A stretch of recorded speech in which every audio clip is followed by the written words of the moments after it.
বৃষ্টি হয়ে পুরো বন্যা হয়ে গেল। এই যে দেখো পূর্ব মেদিনীপুর জেলার কি অবস্থা হয়ে গেছে। আর চারিদিকে পুরো এতটা বৃষ্টিতে পুরো জল জমে গেছে যে থাকাই যাচ্ছে না, আর রান্নাই হচ্ছে না অনেক দিন ধরে।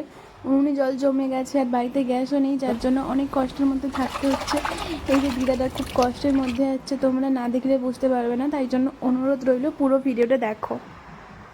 Radhe, welcome back to my channel গ্রাম্য লাইফস্টাইল ব্লগে। তোমরা সবাই কেমন আছো? আশা করি সবাই ভালো আছো, আর আমিও ভালো আছি। তোমরা কালকের ব্লগে দেখলে যে আমাদের গ্রামের অবস্থা কি, বৃষ্টিতে কি হচ্ছে।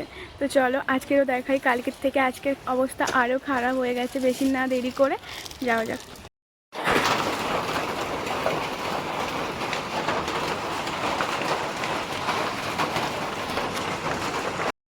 তোমাদেরকে আমি আমার বাড়ি দেখাই, চলো। এই যে দেখো আমার বাড়ির অবস্থা কি হয়েছে।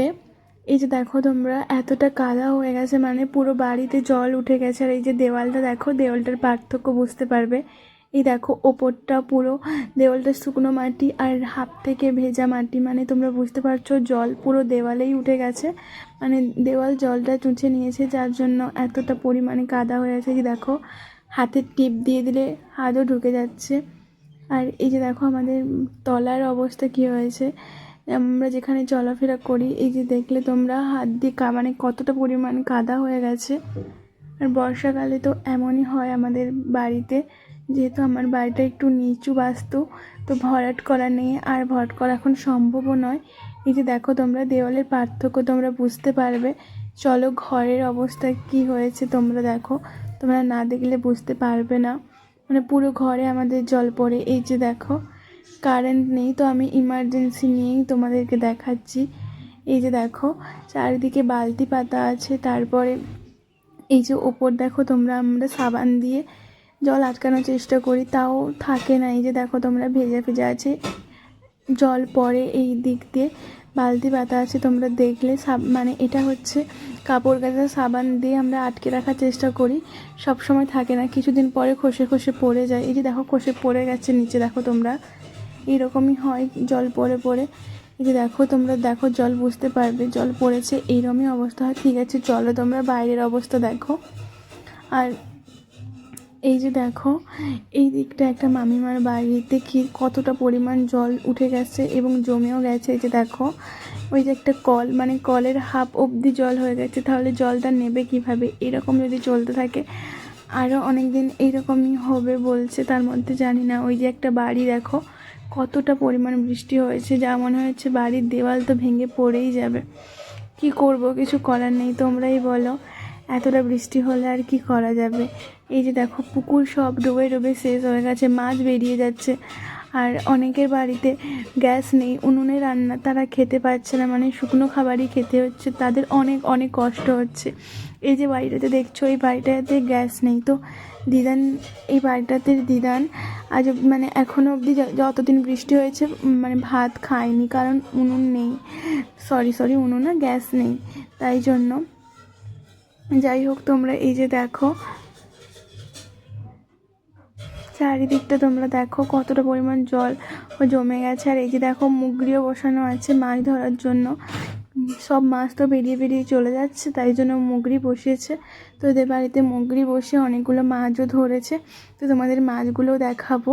তো এইদিকে দেখো এতটা পরিমাণ জল থাকলে যদি মানে রোদও হয়, এটা শুকোতে অনেক সময় লেগে যাবে, এতটা জল জমেছে, তোমরাও বুঝতে পারছো। এই যে দেখো, তাহলে কি করা যাবে? এই মুহূর্তে আমাদের কাছে কিছু করার নেই, না মানে খেতেই পাচ্ছে না ঠিকঠাক, না ঘুমোতে পারছে, না খেতে পারছে, না কিছু, মানে সব চিন্তায় চিন্তায় শেষ হয়ে যাচ্ছে মানুষগুলো। কি করবে? এদিকে চাষও নষ্ট হয়ে যাচ্ছে, সবজি বাগানও নষ্ট হয়ে যাচ্ছে, যারা সবজি দিয়েছে এত জলে, সবজি আরও সব শেষ হয়ে যাবে। আর চাষ ও যারা রিসেন্টলি যারা পুঁতেছে, তো চারা গাছ ছোটো ছোটো, মানে ধান গাছগুলো ছোটো ছোটো না, তাই জন্য জল জমে সেগুলোও মারা যাবে, অনেক অসুবিধার মধ্যে হয়েছে। এইখানে তোমরা আর একটা জিনিস দেখো, এই যে দিদান, এই দিদানের বাড়ির উনুনের অবস্থা তোমরা দেখো। এই যে দিদান দেখাচ্ছে, দেখো উনুনের জল কতটা পরিমাণে জমেছে, দিদা হাতে নিয়ে দেখাচ্ছে। যাই হোক তোমরা বুঝতে পারছো না, তো তোমাদেরকে দেখাই ভালো করে, আমি টর্চ টিপে দেখাচ্ছি। এই যে দেখো তোমরা কতটা পরিমাণে জল জমে গেছে, মানে উনুনে এতটা পরিমাণ জল জমেছে। আর এই যে উনুনটা দেখো, রান্না করতে এই উনুনে কিভাবে রান্না করবে? যদিও আর বৃষ্টি না যদিও হয় তখনও পারবে না, কারণ উনুন শুকাতে এখন অনেক দিন। আর এতটা পরিমাণ জল বের করে নিলেও উনুনে রান্না করতে পারবে না। এই যে দেখো তোমরা কি পরিস্থিতির মধ্যে আমরা সবাই থাকছি। আর এই যে তোমরা দেখো, মাছের কথা তোমাদের আমি বলেছিলাম, এই যে দেখো মাছ, তো অনেকগুলো মাছও ধরেছে, মানে এখানে শোল মাছ আছে, ল্যাটা মাছ আছে। তো দেখো তোমরা, বেশি বড় নয়, তবে এই মাছগুলো মুগরি বসে ধরেছে।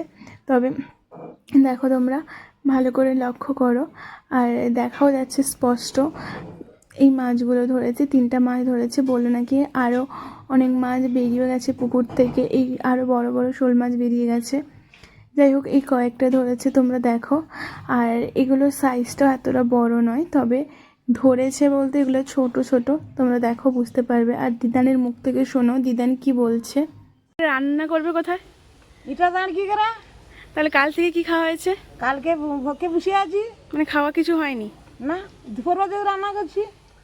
আচ্ছা, তো উনুনে এত জল, এবারে ইটা দাঁড় করে রান্না করবে তো? রান্না করবো কই? গ্যাস নেই? না গ্যাস নেই, আমার নেই, তোর করছি কাকুয়ের বিটা নেই, কারো তার বিটা গ্যাস নেই, উলানে তো জল তো দিতে এগুলো।